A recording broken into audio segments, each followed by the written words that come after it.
Introdução. O cantinho do mundo de que Marx falou em 1858 já não é mais um cantinho. Os sérios problemas da crescente saturação do sistema do capital lançaram suas sombras por toda parte. A histórica ascendência do capital está hoje consumada naquele terreno bem mais vasto, cuja desconcertante existência Marx teve de reconhecer em sua carta de 8 de outubro de 1858 para Engels. Vivemos hoje em um mundo firmemente mantido sob as rédeas do capital, numa era de promessas não cumpridas e esperançosas amargamente frustradas, que até o momento só se sustentam por uma teimosa esperança. Para muita gente, a presente situação parece fundamentalmente inalterável, conforme a caracterização de Hegel de que o pensamento e a ação são corretos e adequados, ou, para ele, racionais, apenas se submetidos às exigências do capital permanente universal. Além do mais, esta impressão de fatal inalterabilidade parece ser reforçada por um dos slogans políticos mais frequentemente repetidos pelos que tomam as decisões por nós como justificativa de suas ações. Não há outra alternativa. Essa opinião continua sendo enunciada sem qualquer preocupação pela desesperança que resultaria do fato de que esta proposição ser verdadeira. É bem mais fácil resignar-se à irreversibilidade do dilema afirmada no determinismo cego desse slogan político de nosso tempo, sem sequer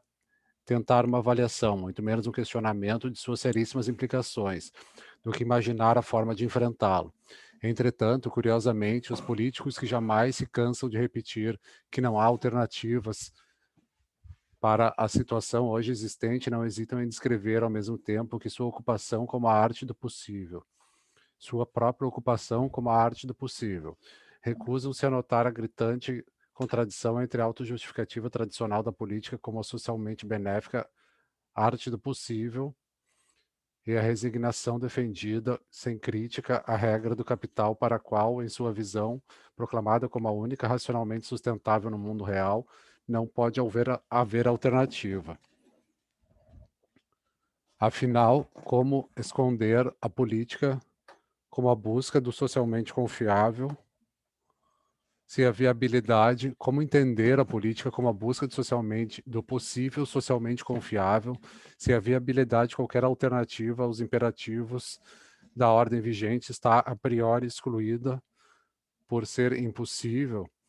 Evidentemente, o fato de tantos responsáveis pelas decisões no Oriente e no Ocidente adotarem a ideia de que não há alternativa alguma para as determinações prevalecentes não pode ser considerado simples aberração pessoal, passível de correção, de parte daqueles que a defendem. Ao contrário, essa defesa funesta emana do presente estágio do desenvolvimento do próprio sistema do capital global, com todas as suas interdependências paralisantes e margens de ação objetivamente cada vez mais estreitas. Na fase ascendente do desenvolvimento da sociedade de mercado, com toda uma série de alternativas significativas, foi contemplada e implementada com sucesso no interesse da acumulação e da expansão rentáveis do capital pelos países capitalistas dominantes, como regra também construtores de impérios.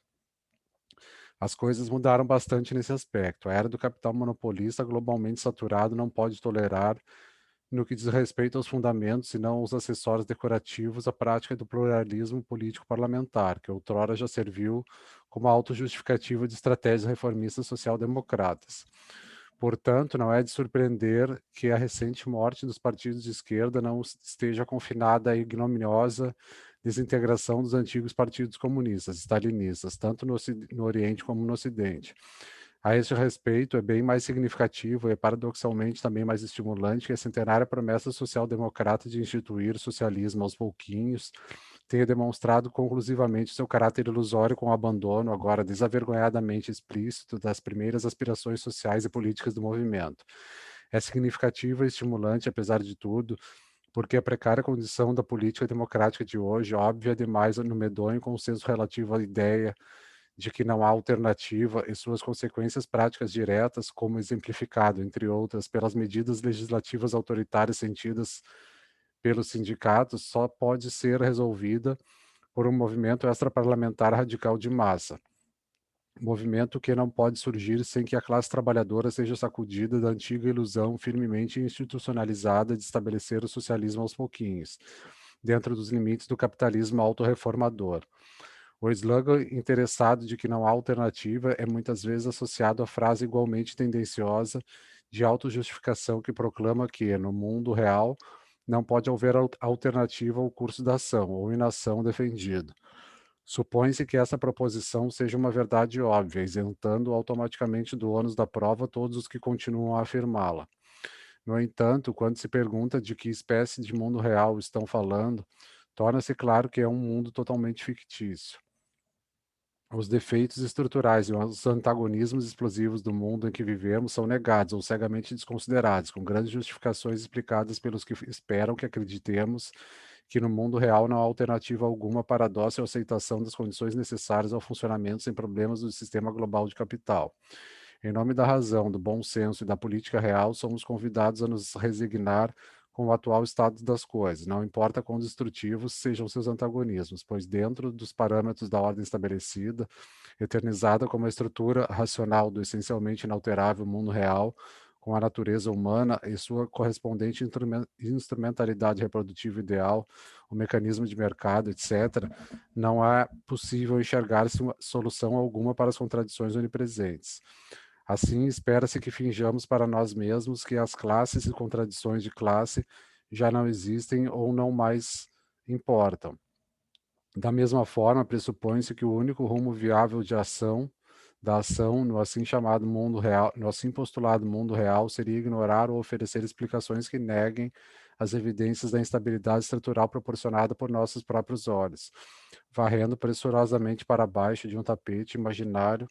os problemas crônicos e os sintomas da crise, ambos de gravidade cada vez maior, que diariamente a ordem social vigente coloca diante de nós. Da maneira como andam as coisas hoje, os ideólogos da ordem estabelecida já não acreditam mais sequer na velha noção popularizada de mudá-las aos pouquinhos. Com o fim da fase ascendente do capitalismo, nenhuma mudança real pode ser considerada legítima, e nem por uma grande intervenção estrutural, nem aos pouquinhos. Se é verdade, como dizemos, que não há alternativa, como dizem eles, que não há alternativa para as determinações do sistema do capital no mundo real, então a própria ideia de intervenções causais, não importa se grandes ou pequenas, deve ser condenada como absurda. A única mudança admissível em tal visão de mundo pertence ao tipo de que se preocupa com certos efeitos negativos estritamente limitados, mas sem qualquer efeito sobre sua base causal, sistema dado de controle metabólico. Contudo, se há uma interpretação que realmente merece ser chamada de absurdo total no reino da reforma social, esta não é a defesa de uma grande mudança estrutural, mas precisamente aquele tipo de exagerado otimismo, cheio de explicações que separa os efeitos de suas causas. É por isso que a guerra à pobreza, tantas vezes anunciada com zelo reformista, especialmente no século XX, é sempre uma guerra perdida, dada a estrutura causal do sistema do capital, os imperativos estruturais de exploração que produzem a pobreza. A tentativa de separar os efeitos de suas causas anda de mãos dadas com a igualmente falaciosa prática de atribuir o status de regra a uma exceção. É assim que se pode fazer de conta que não tem a menor importância a miséria e o subdesenvolvimento crônico que necessariamente surgem da dominação e da exploração neocolonial da esmagadora maioria da humanidade por um punhado de países capitalistas desenvolvidos, poucos mais do que os componentes do G7. Como diz a lenda oportunista, graças à modernização jamais realizada do resto do mundo, a população de todos os países um dia gozará dos os grandes benefícios do sistema da livre empresa. O fato de que a exploração predatória dos recursos humanos e materiais de nosso planeta em benefício de uns poucos países capitalistas seja uma condição não generalizável é maldosamente desconsiderado. Em vez disso, reafirma-se implicitamente a viabilidade universal da emulação dos desenvolvimentos do desenvolvimento dos países capitalistas avançados, sem levar em conta que nem as vantagens do passado imperialista, nem os imensos lucros obtidos da manutenção continuada do terceiro mundo na situação de dependência estrutural podem ser universalmente difundidos, de modo a produzir os felizes resultados que se esperam da modernização e do livre mercado. Sem mencionar o fato de que mesmo a história do imperialismo pudesse ser reescrita num sentido diametralmente oposto à maneira como realmente se desdobrou, junto com a fictícia inversão das relações de poder, de dominação e dependência existentes em favor dos países subdesenvolvidos, a adoção generalizada da utilização predatória dos limitados recursos do nosso planeta, já enormemente prejudicial, embora hoje praticada apenas por uma minúscula minoria privilegiada, faria todo o sistema desmoronar instantaneamente.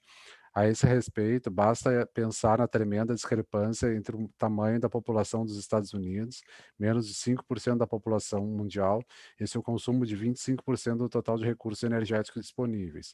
Não é preciso grande imaginação para se ter uma ideia do que aconteceria se os outros 95% adotassem o mesmo padrão de consumo e tentassem retirar 19 vezes 25% dos restantes 75%.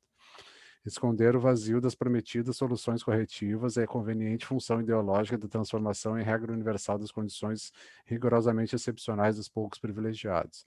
Somente num mundo inteiramente fictício, em que os efeitos podem ser separados das causas, ou mesmo postos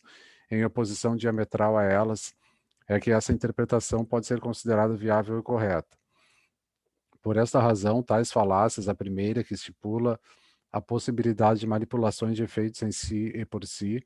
isolados das causas, e a segunda, a universalização de exceções impossíveis de serem generalizadas, estão tão estreitamente atadas na ideologia pragmática dominante,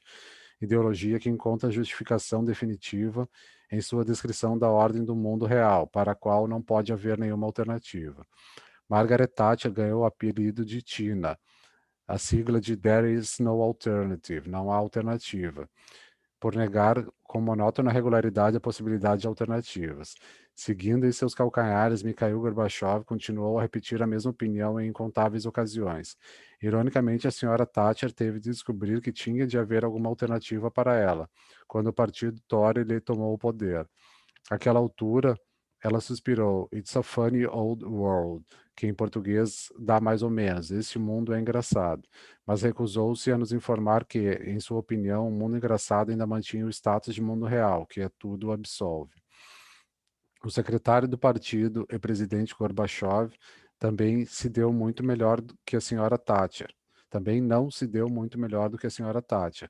pois perdeu não apenas o cargo, mas todo o sistema estatal que havia governado e tentado transformar em sociedade capitalista de mercado em nome do não há alternativa. Todavia, seu caso era bem mais complicado que o da ministra britânica. É perfeitamente compreensível que alguém como Margaret Thatcher adotasse de coração e internalizasse como correto e adequado, ou seja, não apenas de fato, mas também de iure, a margem de ação cada vez mais estreita permitida pelos imperativos da ordem capitalista. Gente como a baronesa Thatcher dança no som do dinheiro. No entanto, tudo foi muito diferente na outra vertente do divisor social. Ao adotar a ideia de que não há alternativa como justificativa para suas políticas, os que se dizem socialistas deixam de ter qualquer coisa a ver com socialismo, pois o projeto socialista foi desde o início definido como uma alternativa à ordem social estabelecida. Portanto, não é surpresa que durante os anos de seu governo, na esteira de sua conversão à filosofia de que não há alternativa, Mikhail Gorbachev tivesse abandonado até mesmo as mais vagas referências ao socialismo. Ele terminou em seu discurso de renúncia, desejando para o futuro, num vácuo social completo, democracia e prosperidade. Dado o desastroso legado que deixou, seus votos auspiciosos devem ter soado especialmente ocos para seus compatriotas famintos. Em todo caso, a dedicação de nossos líderes políticos ao avanço dos imperativos do sistema do capital não elimina suas deficiências estruturais e seus antagonismos potencialmente explosivos. Ao contrário da laboriosamente cultivada mitologia da ordem vigente, as perigosas contradições são intrínsecas e não exteriores a ela. É por isso que o mundo é hoje, depois da capitulação do antigo inimigo externo e da curta celebração triunfalista do fim da Guerra Fria, um lugar muito mais instável do que já foi. À luz dos fatos recentes que trouxeram consigo não apenas o fragoroso desmoronamento do sistema soviético stalinista irreformável e seus territórios anteriormente dependentes da Europa Oriental, mas também o enfraquecimento das instituições otimistas erigidas no Ocidente capitalista com a queda da União Soviética, somente um idiota pode acreditar que agora podemos marchar tranquilamente na direção do milênio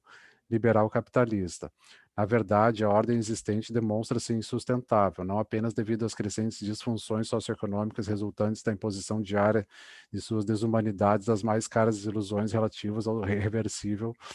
poder. Não. Não apenas devido às crescentes disfunções socioeconômicas resultantes da imposição diária de suas desumanidades sobre milhões de infelizes, mas também em razão do esvaziamento espetacular das mais caras ilusões relativas ao irreversível poder estabilizador socioeconômico da vitória do mundo capitalista avançado sobre o inimigo de ontem. A consciência desta insustentabilidade ajuda a manter a esperança de uma mudança estrutural básica, apesar de todos os empecilhos e as desilusões amargas do passado recente. Encher buracos cavando buracos cada vez maiores, o que tem sido a maneira predileta de solucionar os problemas na presente fase do desenvolvimento,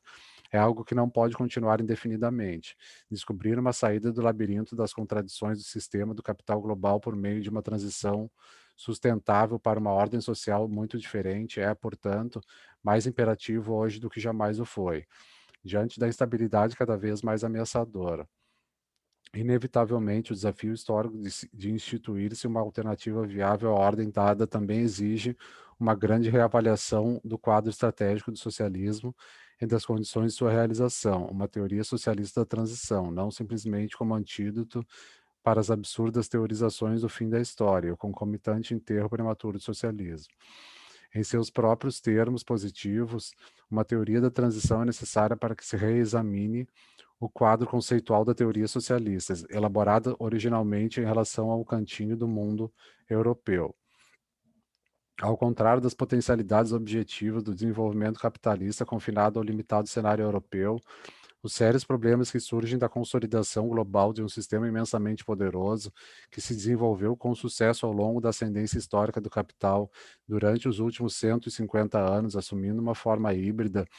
em oposição à sua variedade clássica com relação ao funcionamento da lei do valor, tem implicações de longo alcance para a necessária reformulação das estratégias originais de emancipação socialista. As desconcertantes transformações e reversões que testemunhamos em nosso século só podem se tornar inteligíveis e reavaliadas dentro deste quadro mais geral do sistema do capital global, no momento em que ele veio a dominar o mundo em sua realidade histórica, dinâmica e contraditória.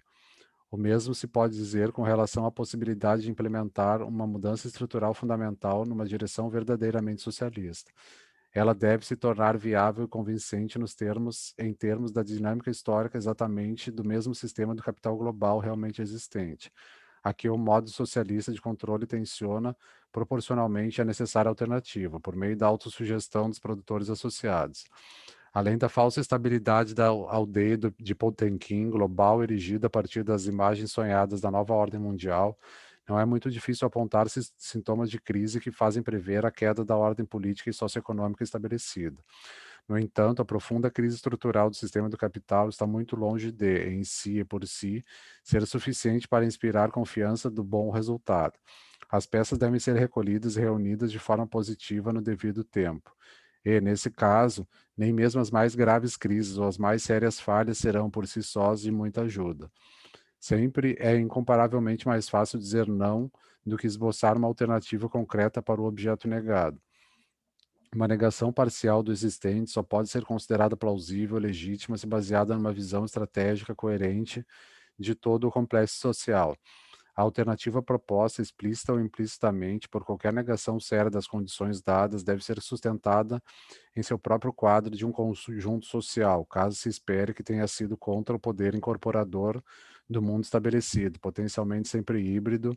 em que as forças de uma crítica desejam penetrar. A proposta do projeto socialista, como foi originalmente concebido, era precisamente contrapor esta alternativa estratégica global existente, e não remediar de forma integrável alguns de seus defeitos mais gritantes.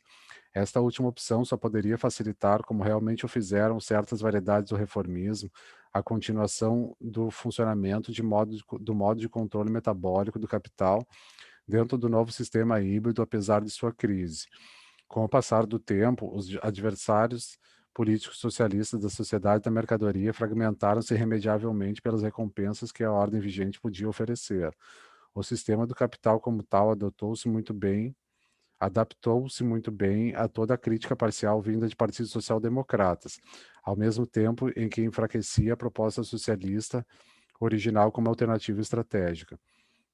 A ideologia vigente, compreensivelmente do seu próprio ponto de vista, declarou que o holismo era o inimigo ideológico, confiante em que mesmo a mais feroz crítica parcial torna-se bastante impotente se seu referencial totalizador de inteligibilidade e potencial legitimidade foi categoricamente declarado fora de questão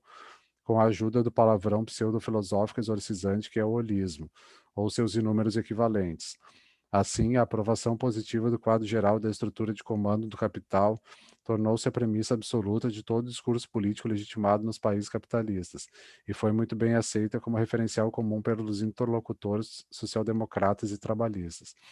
Ao mesmo tempo, e apesar de seu radicalismo verbal, o sistema stalinista refletia em detalhes, à sua própria maneira, a estrutura de comando do capital, liquidando, junto com incontáveis militantes que tentavam permanecer fiéis à busca originalmente pretendida da emancipação, até a memória dos legítimos objetivos socialistas. Portanto, é compreensível que essas duas principais perversões práticas do movimento internacional da classe trabalhadora, emanando de circunstâncias sócio-históricas muito diferentes, tenham abalado fatalmente toda a crença na viabilidade da alternativa socialista, com que por muito tempo se haviam falsamente identificado. Na realidade, longe de serem negações socialistas coerentes e abrangentes da ordem estabelecida, ambas representavam a linha de menor resistência sob as suas específicas condições históricas, acomodando-se como modos de controle social às exigências interiores do sistema do capital incorrigivelmente hierárquico. Assim, por um lado, a falha da estratégia social-democrata, dada sua aceitação espontânea das restrições impostas pelos parâmetros do capitalismo autorreformador, teve no fim de assumir a forma de abandono total das metas socialistas outrora sustentadas. Por outro lado, todos os esforços da reestruturação do sistema stalinista, desde a desestalinização de Khrushchev até a perestroika de Gorbachev, produzida quando o governo da sociedade, por meio de estados de emergência artificiais e seus campos de trabalho correspondentes, tornou-se econômica e politicamente insustentável. Tiveram de naufragar, porque os supostos reformadores sempre tiveram o controle da estrutura hierárquica de comando da ordem social pós-revolucionária, com sua extração política autoritária de trabalho excedente, que, ao contrário, deveria ter sido objeto de ataque permanente. Eles não poderiam pretender que a estrutura estabelecida fosse reestruturada a menos que preservassem sua característica global de estrutura hierárquica, já que eles mesmos ocupavam, como se por direito de nascença, os mais altos escalões. E por meio de seu empreendimento em si contraditório de reestruturar sem mudar a própria estrutura, como a encarnação da divisão hierárquica do trabalho social, exatamente como a social-democracia desejava reformar o capitalismo sem alterar sua essência capitalista, eles condenaram o sistema soviético a tropeçar de uma crise a outra. A crise do marxismo, sobre a qual as últimas décadas muito se escreveu, na verdade denotava a crise e a quase completa desintegração dos movimentos políticos outrora professavam sua lealdade à concepção marxiana de socialismo. O clamoroso fracasso histórico dos dois movimentos principais, a social-democracia e a tradição bolchevique metamorfoseada em stalinismo, permitiu uma avalanche de todos os gênios de propaganda triunfalista para celebrar a morte da ideia socialista como tal. Os efeitos negativos dessa propaganda não podem ser enfrentados simplesmente com a identificação dos interesses materiais que escoram as celebrações antissocialistas, pois o que aconteceu não aconteceu sem causas históricas de peso. Hoje o mundo capital é de fato muito diferente do que era no momento em que o moderno movimento socialista iniciou sua viagem na primeira metade do século XIX, sem o exame rigoroso das décadas intermediárias de desenvolvimento, orientado para o referencial teórico estratégico da alternativa socialista, tanto quanto suas exigências organizacionais radicalmente alteradas, o projeto socialista não pode renovar-se. Este é o problema que todos os socialistas devem enfrentar no futuro previsível. O presente volume tenciona ser uma contribuição para a tarefa de reavaliação e esclarecimento teórico. Como já foi mencionado no prefácio da terceira edição de Marx Theory of Alienation, de 1971, todo o projeto surgiu a partir da análise de uma crítica da alienação em Marx, em relação à afirmação feita tanto no Oriente quanto no Ocidente, e no Ocidente, especialmente nos Estados Unidos, por pessoas como Daniel Bell, de que a preocupação de Marx com a emancipação da regra do capital pertencia ao século XIX. Mas não apenas as classes dos antagonismos de classe, mas todos os aspectos da alienação haviam sido irreversivelmente superados com sucesso. Tendo sentido diretamente o regime stalinista e a sangrenta repressão do levante de 1956 na Hungria pelo Exército Vermelho, aplaudida para sua vergonha indelével pelos partidos comunistas do Ocidente, para mim ficou muito claro que não apenas o proclamado fim da alienação no leste era um conto de fadas, mas também o sistema soviético existente absolutamente nada tinha em comum com o socialismo. Igualmente, a experiência direta da vida no Ocidente depois de 1956 deixou muito claro que a alienação capitalista continuava a impor desumanidades e sofrimento absolutos à esmagadora maioria dos povos do mundo livre, especialmente naquela parte de que os apologistas da sociedade de mercado preferiam chamar de terceiro mundo, de modo a poder atribuir a culpa aos países preocupados com os graves problemas de seu chamado subdesenvolvimento, e não determinada espécie de desenvolvimento capitalista, o desenvolvimento de total subordinação e dependência estrutural em relação ao primeiro mundo. Além do mais, um exame mais detalhado da estrutura interna de poder, até mesmo dos países capitalistas mais avançados, revelou que, apesar dos relativos privilégios de seus trabalhadores em relação às condições de incontáveis milhões nos antigos territórios coloniais, eles preservaram essencialmente inalteradas as relações exploradoras de classe características do sistema do capital alienador, apesar também de todo o atordoamento teórico. A questão decisiva que se aplica a todos os graus e categorias de trabalhadores em toda parte era e continua a ser a subordinação estrutural do trabalho ao capital, e não o padrão de vida relativamente mais elevado dos trabalhadores nos países capitalistas privilegiados. Tais privilégios relativos podem facilmente desaparecer em meio a uma grande crise e ao desemprego crescente, como o que hoje experimentamos. A posição de classe de quaisquer grupos diferentes de pessoas é definida por sua localização no comando da estrutura de capital e não por características sociológicas secundárias, como o estilo de vida, no que diz respeito à sua localização necessariamente subordinada na estrutura de comando do capital. Não há nenhuma diferença entre os trabalhadores dos países mais subdesenvolvidos e seus semelhantes nas sociedades capitalistas mais privilegiadas. Um trabalhador nos Estados Unidos ou na Inglaterra pode ser dono de um punhado de ações sem direito a voto numa empresa privada, mas os Robert Maxwell desse mundo, protegidos pelas brechas legais do Estado capitalista, podem roubá-lo com maior facilidade até em seus fundos de pensão, duramente conquistados, como se descobriu depois da estranha morte de Maxwell, sujeitando-o às condições de grave insegurança existencial, totalmente à mercê do poder alheio, capital, para o qual, como diz a história do bicho-papão criada para assustar crianças, não há alternativa. Tudo isso aponta para a conclusão de que, em sua origem, o projeto socialista, se complementado pelas evidências das circunstâncias históricas alteradas, mantém sua validade para o presente e para o futuro. Não obstante, à luz da desanimadora experiência pessoal e histórica, era necessário admitir que só se poderia permanecer socialista, apesar e não por causa da União Soviética, ao contrário da maneira como muita gente no Ocidente tentou preservar suas convicções esquerdistas por delegação, abstraindo as condições de seus próprios países e, ao mesmo tempo, ficcionalizando a realidade de seu proclamado modelo. Dada essa diferença na perspectiva, o recente desmoronamento no sistema soviético não poderia vir como grande surpresa. Seria, no mínimo, esperável depois do choque de 1956 e do fracasso da desestalinização posterior. O leitor poderá encontrar comentários sobre a permanência da alienação e sobre os insuperáveis antagonismos característicos do instável sistema do tipo soviético, não apenas em Marx' Theory of Alienation, escrito entre 1959 e 69, publicado em 70, mas também na parte quarta desse Para Além do Capital, escrito entre 1970 e 1990. Contudo, a importância do projeto socialista é infinitamente maior do que a da antiga União Soviética. Ele foi concebido como um meio de superar o poder do capital muito tempo antes da existência da União Soviética e permanecerá conosco numa forma adequada às circunstâncias históricas alteradas, muito tempo depois que o pesadelo stalinista estiver completamente esquecido. O desafio de ir para além do capital por meio de estabelecimento de uma legítima ordem socialista diz respeito a toda a humanidade. O título deste volume, Para Além do Capital, deve ser entendido em 3 sentidos. O significado central da expressão para além do capital, pretendido pelo próprio Marx quando empreendeu a monumental tarefa de escrever o seu O Capital. Nesse sentido, significa ir além do capital em si, e não meramente além do capitalismo. Para um resumo sucinto dessa questão, ver parte 4, capítulos 2 e 4 do presente volume. Para a discussão mais detalhada, ver os capítulos 2, 4, 5, 17 e 20.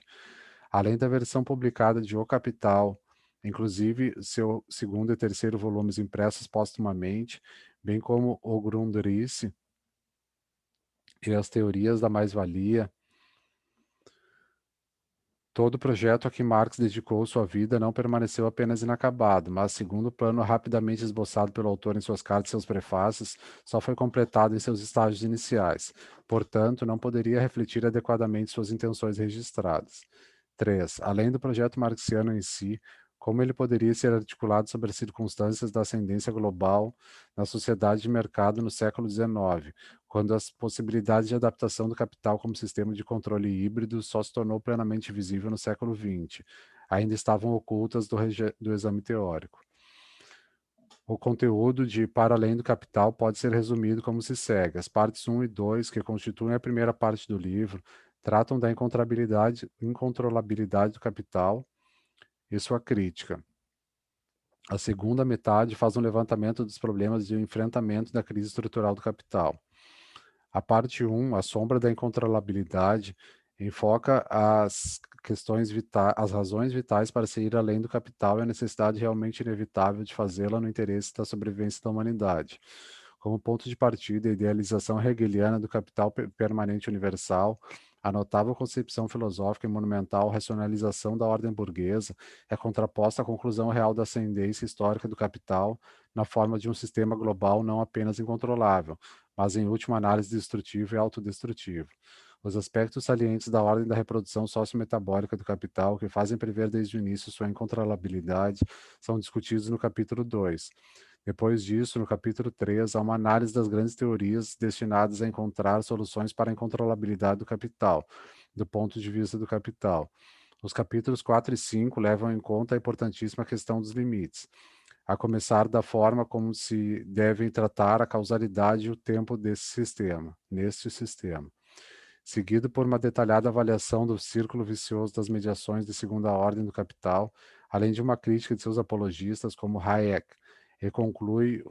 com uma análise dos limites relativos e absolutos do sistema do capital como um modo singular, na história humana bastante excepcional de reprodução sociometabólica. Aqui, no capítulo 5, isolam-se 4 questões especialmente importantes, cada uma constituindo o ponto central de alguma das grandes contradições. 1. O antagonismo entre o capital transnacional que se afirma globalmente e os estados transnacionais, que continua irreconciliável apesar dos esforços mais do que ansiosos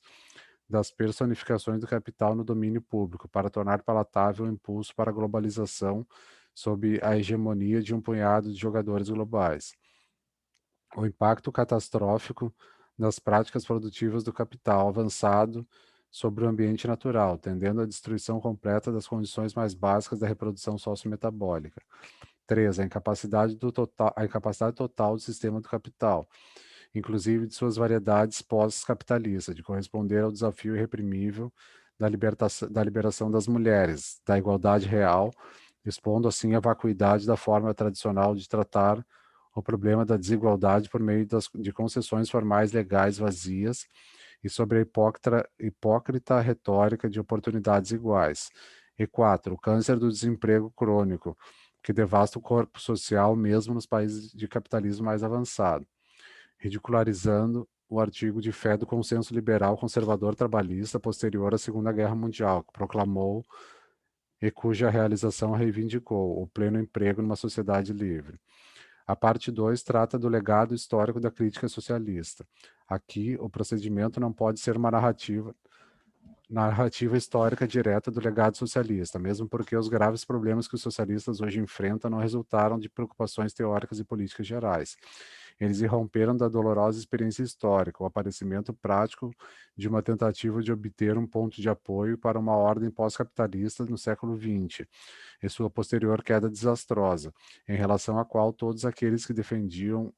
a instituição de uma alternativa socialista viável para a regra do capital sempre tiveram de definir as suas próprias posições, amplamente diferentes entre si, e até opostas em sério conflito. Nesse sentido, contra o pano de fundo dos desenvolvimentos sociais e econômicos marcados pela impressionante implosão do sistema soviético hoje, mais do que nunca, é impossível pensar nas perspectivas futuras do socialismo sem uma reavaliação crítica radical da experiência histórica relevante. Esta é a razão por que nosso ponto de partida deve ser a forma como o movimento socialista fundado por Marx e Engels produziu um novo marco histórico, com a irrupção e sobrevivência temporária da Revolução Russa. Essa redefiniu, inevitavelmente, em termos práticos bastante tangíveis, a perspectiva da transformação socialista contemplada inicialmente. Em consequência, a negação teórica e política do capitalismo inicialmente prevista tinha de ser contemplada pela demonstração da viabilidade da ordem pós-revolucionária em termos socioeconômicos positivos. No entanto, mesmo antes que fossem dados os primeiros passos naquela direção, a Revolução Russa ascendeu por meio da defesa bem-sucedida do poder do Estado, recém-conquistado contra a intervenção capitalista ocidental, ao status de modelo, apesar das enormes restrições sócio-históricas da situação real. A ala radical do movimento socialista tentou se ajustar a essa circunstância, assim como devemos, de forma muito diferente, fazer com relação às graves implicações desse colapso. Para reavaliar esses problemas em sua devida perspectiva histórica, os capítulos 6 a 10, que tratam dos desafios das mediações institucionais e materiais na órbita da Revolução Russa, analisam História e Consciência de Classe de Lukács como obra teórica representativa concebida em resposta à Revolução de Outubro. Essa obra ofereceu, em seus termos intensos de referência, perspectivas bastante idealizadas de desenvolvimento para o conjunto do movimento socialista. O volume de ensaio de Lukács, baseado no envolvimento especial do autor, pessoal do autor nos eventos revolucionários da Hungria em 1918-19, na qualidade de ministro da Educação e Cultura e mais tarde do Movimento Socialista Internacional, ofereceu uma teorização direta do problema representado pela Revolução Russa. História e Consciência de Classe, publicado em 1923, ofereceu uma formidável generalização filosófica das conquistas históricas de outubro de 1917 e transformou em patrimônio positivo as monumentais dificuldades com que teve de lutar a revolução no elo mais fraco da corrente. Foi assim que a obra de Lukács adquiriu seu caráter representativo e sua lendária influência. Em meio à profunda crise intelectual causada pela conflagração da Primeira Guerra Mundial e suas consequências socialmente explosivas, História e Consciência de Classe também procurava construir uma ponte entre a conceituação hegeliana do sistema do capital global e a visão socialista de Marx, para convencer todos os intelectuais que desejavam admitir a própria crise, mas não conseguiam responder em termos positivos ao diagnóstico e às soluções marxistas. Nos capítulos 6 a 10, História e Consciência de Classe é situado nos quadros da subsequente evolução teórica de seu autor. Por esta última, percebe-se que as crescentes restrições impostas pela fria realidade do socialismo realmente existente, que recebeu uma crítica devastadora de Trotsky, as necessárias mas inviáveis sob as condições do stalinismo, incluindo a sua fase de desestalinização frustrada, mediações materiais e institucionais do ideal socialista tiveram de desaparecer completamente dos horizontes do grande filósofo húngaro, que eliminou até a dimensão limitada em que estavam presentes ao tempo em que a História e Consciência de Classe foi escrito. As raízes intelectuais da posição final de Lukács já podem ser encontradas em sua notável História e Consciência de Classe, obra na qual tentava encontrar a alternativa urgentemente necessária à ordem dada no apelo direto, nobre mas totalmente abstrato, à consciência moral dos indivíduos, ainda que mais tarde estivessem grandemente acentuadas em consequência da interrupção do desenvolvimento do sistema pós-revolucionário soviético e de seus transplantes no leste europeu. A forma como, nos últimos anos, inúmeros intelectuais decepcionados que haviam compartilhado a posição de Lukács, os que foram educados na tradição teoria crítica de Frankfurt ou nos partidos comunistas do Ocidente, voltaram-se inteiramente contra a ideia de socialismo, acentua a necessidade de fundamentar as expectativas socialistas em base material muito mais segura. A segunda metade da parte 2 trata dos problemas da ruptura radical e transição da herança marxiana. Ao retomar o desafio implícito na trajetória intelectual representativa de Lukács, levam-se em conta as grandes dificuldades a enfrentar em qualquer tentativa de elaborar uma teoria socialista da transição. Para tanto, vai-se até as origens do movimento socialista, examinando com algum detalhe, à luz dos fatos históricos subsequentes, a visão do próprio Marx. Depois de discutir a forma como a teoria marxiana foi concebida e, direta ou indiretamente, afetada pelos objetos de sua negação, especialmente a teoria liberal e a visão hegeliana do desenvolvimento histórico do mundo, os capítulos 11 a 13 exploram a resposta real da burguesia ao movimento internacional emergente da classe trabalhadora, analisando a capacidade do capital de ajustar o seu modo de controle às condições sociohistóricas alteradas. A este respeito, agigantam-se os problemas do Estado, pois o deslocamento temporariamente viável, muitas vezes entendido equivocadamente como a superação permanente das contradições internas do sistema do capital, ainda de mãos dadas com, com uma mudança fundamental do capitalismo, do laissez-faire, para a confiança cada vez maior na intervenção direta do Estado nas questões econômicas, ao mesmo tempo em que a mistificação ideológica continua a glorificar o livre mercado praticamente inexistente, ou faz de conta da ausência da intervenção do Estado e as virtudes do individualismo sem restrições, as inevitáveis dificuldades teóricas de Marx manifestas nas ambiguidades temporais do desdobramento por ele previstos